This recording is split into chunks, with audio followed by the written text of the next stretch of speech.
The Orlando Magic have won the NBA draft lottery. We've gone over where the roster sits now. There's only one way we can conclude this week, and that's going over the actual prospects the Magic might be picking from. We've talked about them a little bit. We'll talk about them a whole lot more in the future. But today, we introduce you to the big three that the Magic could take number one. It's time for a Friday edition of Locked On Magic. You are Locked On Magic, your daily Orlando Magic podcast, part of the Locked On Podcast Network, your team every day.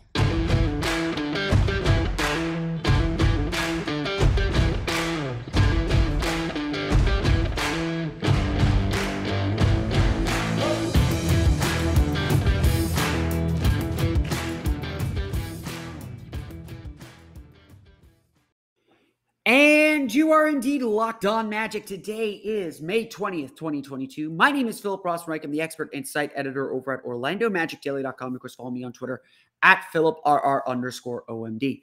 On today's episode of Locked On Magic, we're going to go over the three guys that the Magic are very likely picking from with the number one pick in the 2022 NBA draft. We're going to do very brief introductions to Paulo Bancaro, Jabari Smith, and Chet Holmgren. We'll talk about some of the strengths and weaknesses, the reasons why the Magic should take them, the reasons why the Magic shouldn't, and we'll let you decide because we've got 5 weeks to figure this whole thing out. So going to start diving into some of the draft prospects here, talk about the big three as the Magic prepare for the draft. But before we do any of that, we want to thank you for making Locked On Magic part of your day every day, no matter when you listen to us, whether it's first thing in the morning, whether it's right when we upload, whether it's on your way home from work. We truly appreciate you making Locked On Magic part of your day every day. Remember this great Locked On podcast covering every single team in the NBA, plus several other sports. Check out our friends at Locked On Lightning after the big game on Thursday.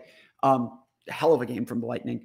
Check them out wherever you download podcasts. Search for Locked On and the team you're looking for. Today's episode is also brought to you by BetOnline. BetOnline has covered the season with more props, odds, and lines than ever before. BetOnline, where the game starts.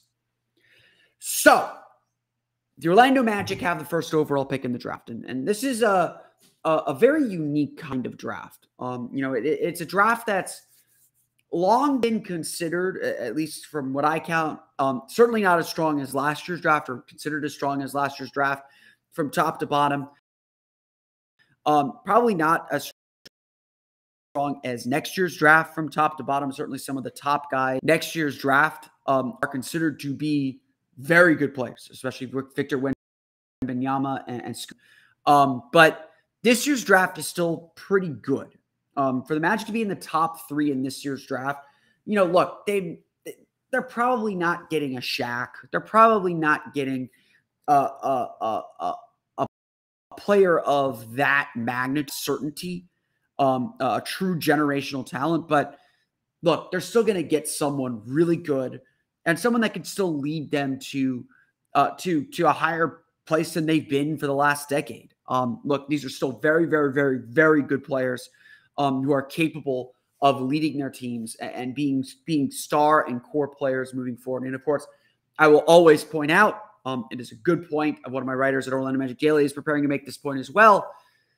There are some really good players that aren't taken number one. You look at the current NBA draft, current teams left in the final, left in the playoffs. Luka Doncic was picked third. Jason Tatum was picked third. That's the highest. Victor Oladipo is coming off the bench for Miami with the second pick, as a second pick. Having number one pick doesn't guarantee you anything, but you do get the best pick of the litter, at least what's considered the best pick at the time. So they're still really good players, and I said throughout the whole pre-lottery process that I felt really comfortable with 7 guys in this draft, but I won't lie. There were 3 that were clearly heads and tails above all of them. There's a 4th that I thought might be able to sneak in there, but it's probably a tier below. And then those other 3 guys are really nice role players, but probably not the star player that the Magic need. The Magic with this first pick are going to get a star player, or a player that should be able to develop and have the talent to become a star player. So let's start with the guy who has quickly become I wouldn't say consensus, but he is the betting favorite to be the number one pick. And honestly, if the Magic had to make a pick tomorrow, I get the feeling that this is who they pick. Let's with Auburn forward Jabari Smith. Jabari Smith is a 6'10 forward. I've come to compare Rashard Lewis. I really, his game reminds me a lot of Rashard Lewis.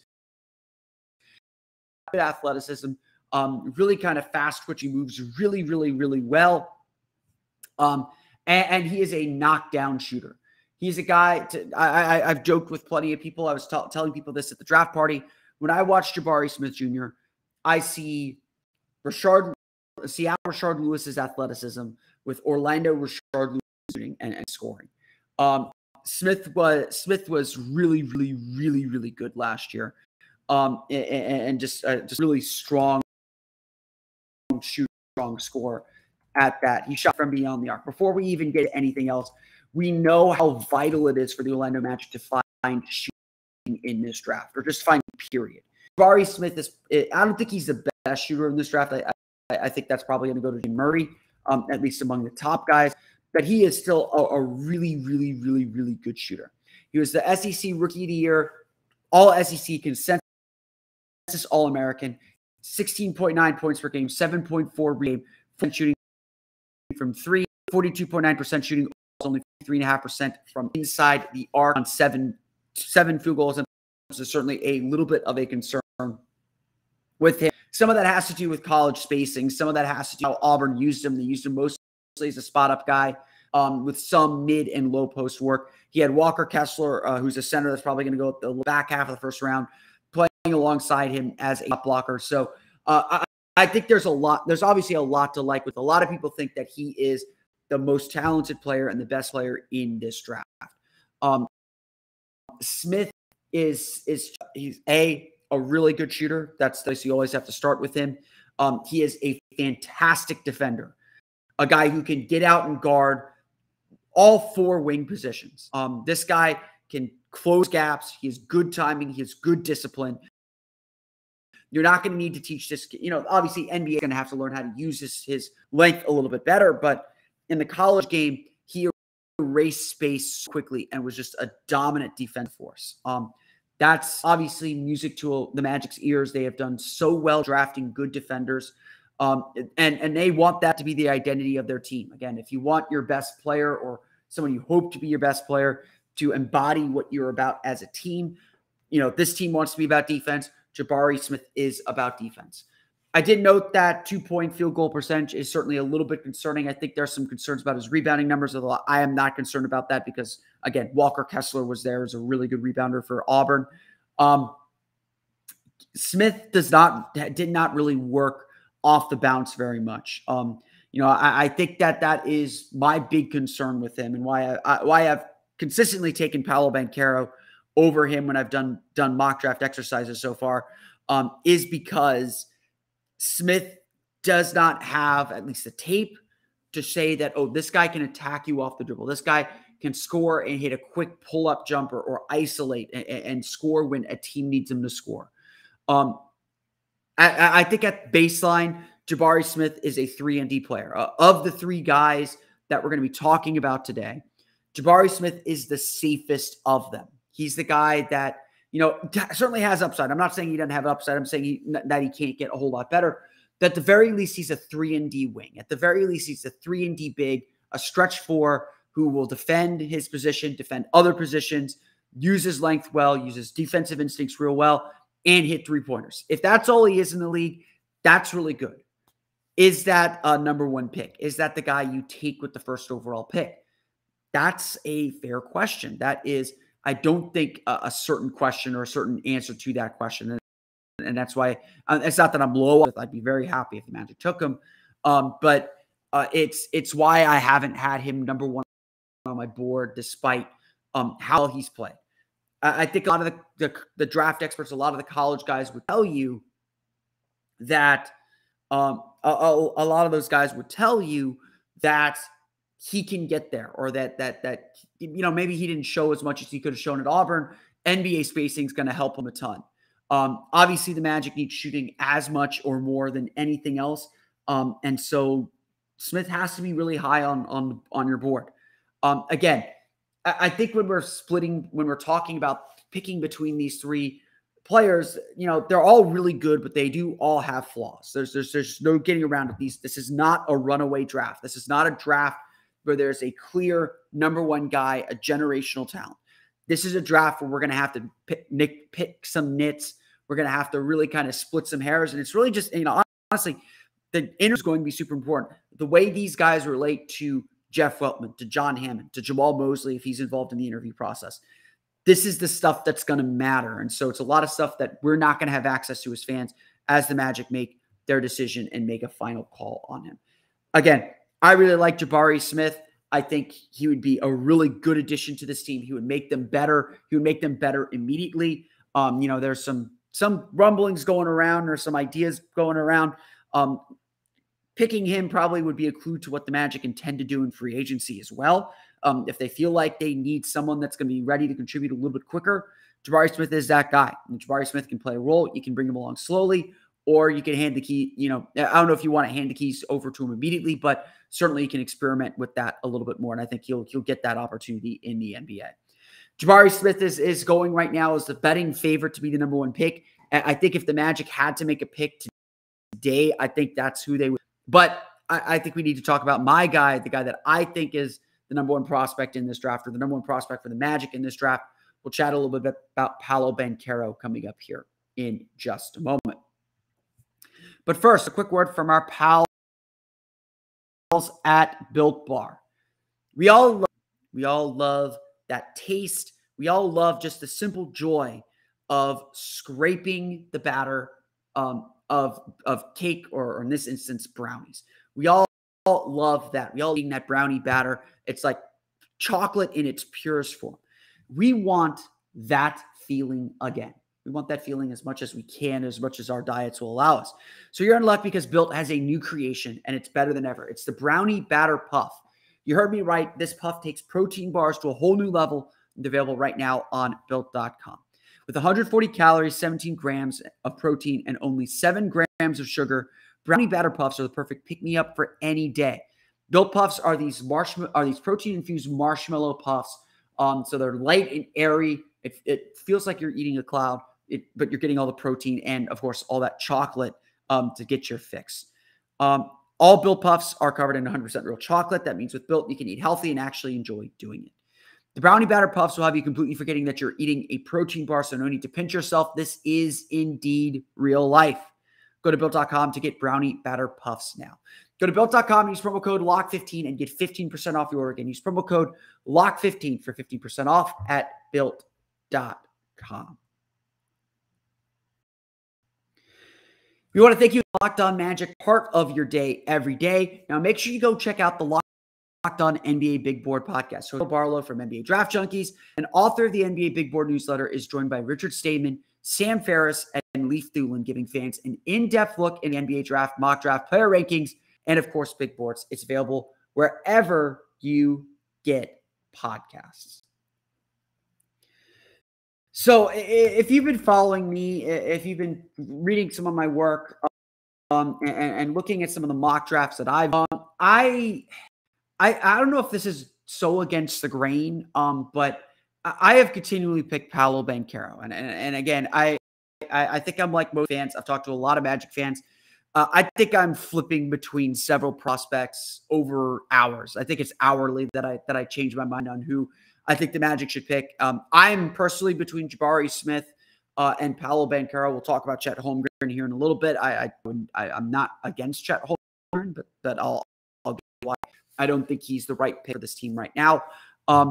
But I flip between Paulo Bancaro and Jabari Smith all the time. It really does feel like it's hourly. I'll probably middle of this podcast and convince myself that Jabari is the right pick or Chet's the right pick. But I have gone with Paulo Bancaro in most of my mock drafts when I've had the number one pick. Bancaro averaged 2 points per game, grabbed 7.8 rebounds per game, 3.2 assists per game, shot 47.8% from the floor on 13 field goal attempts per game, including 33.8% from beyond the arc. If you're asking me, the one guy among the top players screams star, that screams this is a guy that's going to get you 20, that this is a guy that's going to get you a big scoring game, the guy that's going to win you a game at the end or win you a playoff game, to me, that's Paulo Bancaro. I've seen a lot of people compare him to Julius Randle, to some post players. And frankly, I think his upside is, I don't think he's as good a scorer, but as either of these guys I'm about to compare him to, but I see him more as a Jason Tatum Anthony type. He's a big forward who works the mid post really, really well, who can score in isolation, who can get his own basket, who's going to put in a lot of points. And really, the big step for him is getting out to the 3-point line, where Bancaro, I think, is capable of being a solid 3-point shooter. But to me, the Magic's biggest need is they just need a guy who's going to create a basket, who's going to create a shot, who's going to be able to score when everything else breaks down, or just allow the Magic to run some isolation plays to kind of throw the defense off. What really clinched it for me, I know I've told the story a million times, but what really clinched Bancaro for me was against Arkansas. Duke was winning that game fairly easily, and then Arkansas cut the lead to 5 midway through the second half. In 2 straight possessions, Duke gave the ball to Bancaro. They specifically ran plays to get Bancaro the ball and said, go get us a shot. I know I tweeted it at the time. I don't know if it's something. I don't know if it matters. But when Duke needed 2 key baskets, they gave it to Bancaro, and Bancaro delivered for them. I feel like that's how things worked for Bancaro throughout the course of his entire season this year. And so, obviously Bancaro was Duke's best player this year. Every college team has spacing issues. I think Bancaro is going to be really good at NBA spacing, where he has more room to operate, where he can bully smaller defenders if they put him on them. Because remember, whoever the Magic draft here, Jabari, Paulo, or Chet, they're going to be playing alongside Wendell Carter. They're going to be playing alongside Franz Wagner. So there's going to be some mismatches somewhere. They're going to get smaller guys on them. This Magic team loves length. They love versatility. They're going to have, of these 3 guys, they're going to have guys who have versatility, who have length, who are going to be able to change shots, be able to play defense. Defense is going to be the big, there are 2 things I think are big for Bancaro now. It's his 3-point shooting, which I think can get there. I think he's going to improve as a 3-point shooter as he continues to develop, and his defense. Look, Bancaro's defense was not good for most of the season, and a lot of it is just a want to be a good defender.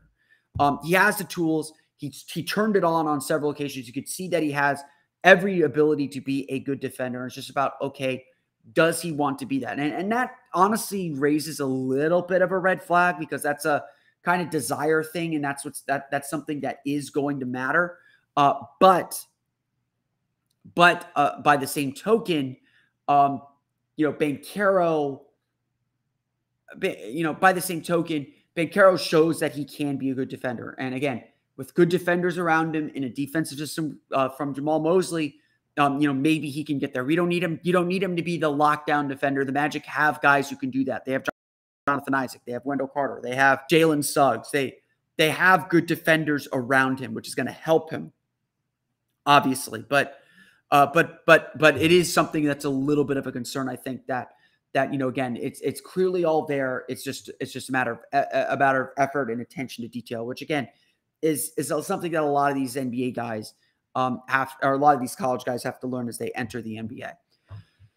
Again, I look at Bancaro and I just see a guy who can score, who could get me a bucket. And I have to say this: the Magic haven't had a guy who can get this team a bucket from the perimeter since really Tracy McGrady. That's the truth. They need it. You look at the teams that are still in the playoffs. Miami has Jimmy Butler. Boston has Jason Tatum.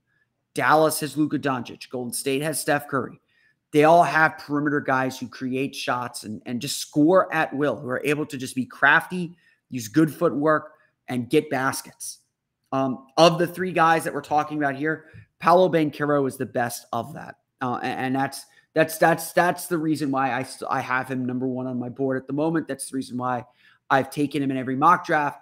I think Jabari Smith can get there, but some of it's mindset, some of it is skills. And at this point, I'm not sure why Jabari Smith wasn't more involved offensively with Auburn. Some of it is they didn't have really good guards.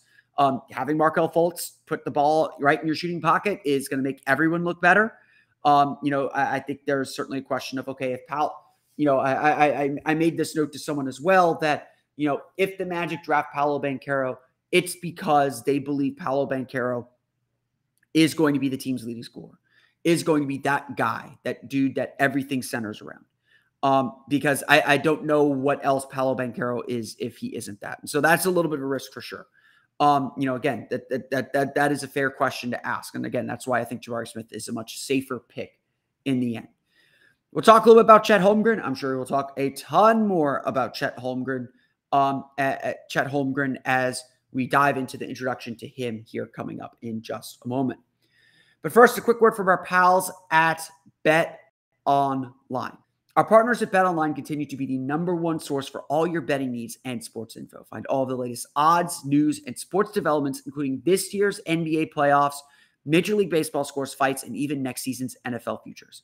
BetOnline is your continued source for all your sporting wagering information, from live betting to playoffs, esports, and more. Head to the website today to use your mobile device to learn more about the trends and action. BetOnline, where the game starts.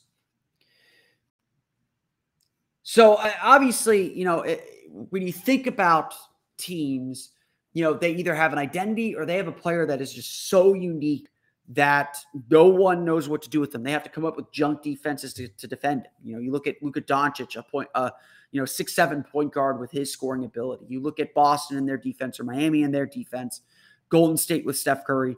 You see profiles of guys that either are just completely unique or teams that are really about their fit and their identity. And in this case, I think Chet Holmgren certainly has an argument to be both a guy who fits what the Magic are trying to do defensively and the identity they're trying to build, as well as someone who is really, I get this, there's no such thing as really unique, but is unique. There are not many 7-footers, guy who listed at 7'1", I believe, who can hit shots off the dribble the way that Chet Holmgren can. That look as smooth and athletic as he does when he has the ball in his hands, when he's coming down the floor, when he's driving to the basket, when he's pulling up for a jumper. There are not many guys that have those kinds of skills. There are not many guys that block shots the way that Chet Holmgren is, with the timing that he has and the precision that he has as a defensive presence, as a paint presence for the Gonzaga Bulldogs. Chet Holmgren, I don't think it's, we've seen the age of the unicorn come and go. It feels like there's a unicorn coming next year in Victor Wembanyama. But Chet Holmgren fits every definition of the unicorn, of the guy that just does what centers aren't supposed to do, what players of his supposed to do. The West Coast Conference Rookie of the Year, consensus All-America, West Coast Conference Defensive Player of the Year. He averaged 14.1 points per game, 9.9 rebounds per game, 3.7 blocks per game, 0.7% shooting from the floor, 39% shooting from 3, 71.7% shooting from the foul line, all while playing alongside another really accomplished center in Drew. Holmgren does so much so well, and it is impossible to ignore him. You can be a little bit afraid of him for a lot of the reasons that we became afraid of Mo Bamba. Certainly centers, despite Nikola Jokic and Joel Embiid being the top two players in MVP voting. Centers are not necessarily what you can build your roster around. You certainly need a center. You need a good center. But very clearly, wings and guards are kind of what's driving the league right now and driving success in the league right now. Holmgren would need some help. And obviously, the Magic have Jalen Suggs, a former AAU teammate. The Magic have Markelle Fultz. They have some guys. They have Franz Wagner. They have some guys. Holmgren can do a lot and add a lot to this team. So, I am really between Smith and, Jabari Smith and Paulo Bancaro, but Chet Holmgren should be in that conversation too. The question with Chet Holmgren is a well-noted one. He weighs only 190 pounds. He's very, very slim. He does not seem like he has the ability to put on a ton of weight. There's always leg injury concerns with guys like him. We saw what happened to Kristaps Porzingis at the end of the day. And so certainly those questions are going to chase Chet Holmgren around. Get him in an NBA weight training program. I am sure that he will be able to put on some muscle, but he may never be a hulking center. He may never be a guy who can defend the Joel Embiids of the world, as many of those as there are. The good news, though, is he is not afraid of that challenge. And I think that's really, really important. He is not afraid to take a hit. He went up against Jalen Duran of Memphis. And yeah, he got into foul trouble in the NCAA tournament game, but he went blow for blow for him. He was willing to absorb that contact. He was willing to push back as much as he could. Now, he couldn't do very much, but he held his own against a really physical center in Jalen Duran of Memphis in the NCAA. So in that sense, then, Holmgren does have the ability to improve. He does have the ability to be a factor in that way and be someone who can at least be a presence or be someone who isn't as much of a negative in the low post. He's certainly not going to shy away from that contact at all or from that challenge. In this way, I do think Orlando is set up really well to absorb him and put him in a position to succeed. The Magic played Wendell Carter with Mo Bamba last year, and obviously Holmgren played with Drew Timme last year as well, so he's used to playing alongside another kind of low post big as well. In that sense, Holmgren's gonna have some cover. He might have to defend fours. He might have to defend some power forwards in the process as you stick Carter, Wendell on some of the bigger centers in the league because he can take that pounding, he can take that contact. But that, I think, could put Holmgren in a position to succeed where he's on the perimeter shooting threes. He's not necessarily jostling for position on the glass, or the Magic can spread the floor out for him a little bit or use him to spread the floor too. I do think Chet Holmgren, again, all three of these guys are good picks. There are flaws with all three of them very, very clearly. There is no runaway first overall pick. There's no runaway generational talent in this draft. But all three can be players, and all three can make impact for this team. You get the number one pick to have this choice. It's not an easy choice. Don't get me wrong. It's a choice that they very easily could get wrong. And if they get it wrong, again, getting it wrong meaning getting a player who can't contribute, who can't play. That's the kind of thing that sends rebuilds back, costs general managers their jobs in some respects. This is a pick the Magic do have to get right, and that they do have to get a player, but they have three really good choices here. Again, is it going to be the generational star player that leads the Magic to a championship? Who knows? This doesn't feel like Shaq. This doesn't even feel like Dwight Howard, as much as there's a debate between Dwight Howard and Emeka Okafor back in the day, back in 2004. But Orlando is in a really good spot to get obviously in the best spot to get a really good player. And if they're just picking between these three, as many suspect, they got good choices. They got some really good choices to make here, and guys who are going to make an impact for this team. Thank you again for listening to today's episode of Magic. Of course, find us on Twitter at Locked On Magic. Subscribe to the podcast and Apple Podcasts, Stitcher, TuneIn, Himalaya, Google Play, Spotify, Odyssey. All the fun places to download podcasts enabled listening device. You can find me on Twitter at PhilipRR_OMD. And of course, for the latest on the Orlando Magic, be sure to check out OrlandoMagicDaily.com. You can follow us on Twitter at OMagicDaily. Now that you're done listening to us, go make your second listen Locked On NBA. From the first jump ball of the play-in tournament to the last possession of the finals, Locked On experts take you deep inside the playoffs with insight and analysis affecting all 30 teams. That's going to do it for me today, though. I want to thank you all again for listening to today's episode of Locked On Magic. For Orlando Magic Daily and Locked On Magic, this has been Philip Rossman-Reich. We'll see you all again next time for another episode of Locked On Magic.